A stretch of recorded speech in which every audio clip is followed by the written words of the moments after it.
Mimi, or should we say the Cookie Monster, has been given the boot from the villain's tribe in spectacular fashion, taking a strategic risk that for her, unfortunately didn't pay off. To recap, the villain's tribe won a jar of cookies in the Episode 3 Rewards Challenge. In the dead of night, Mimi went digging in the cookie jar looking for a hidden advantage but came up short. But not before other contestants caught wind of her actions. Speaking to TV Week the morning after her on-screen elimination, Mimi admitted she was relieved to see that her final episode had aired.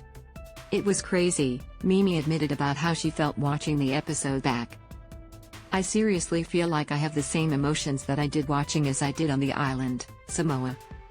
Question is, does Mimi regret how the cookie crumbled?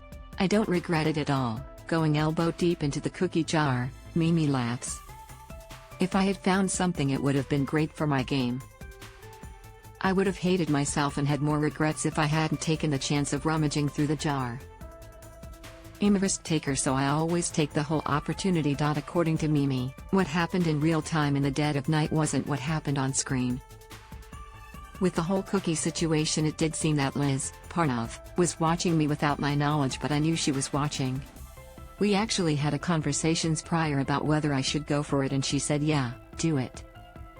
Simon ultimately secured a hidden idol at the bottom of the jar. Clearly Mimi didn't dig deep enough. But moving on from what we have decided to call the Great Cookie Scandal of 2023, Mimi also opened up about her role as peacekeeper in the villain's tribe, which audiences saw play out when the villains raided the hero's tribe. To rejig your memory, the villains, most George, trashed the campsite, pillaging and plundering to their heart's content. But it was Mimi who was the voice of reason, imploring her tribe mates to put the machetes down and leave some food for the heroes.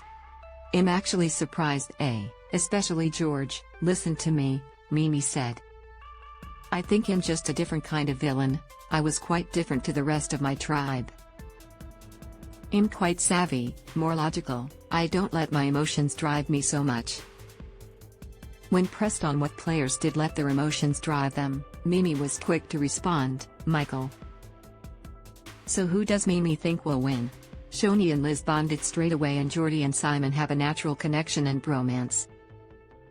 "I think George will make it far too. I just hope a villain wins, otherwise how boring."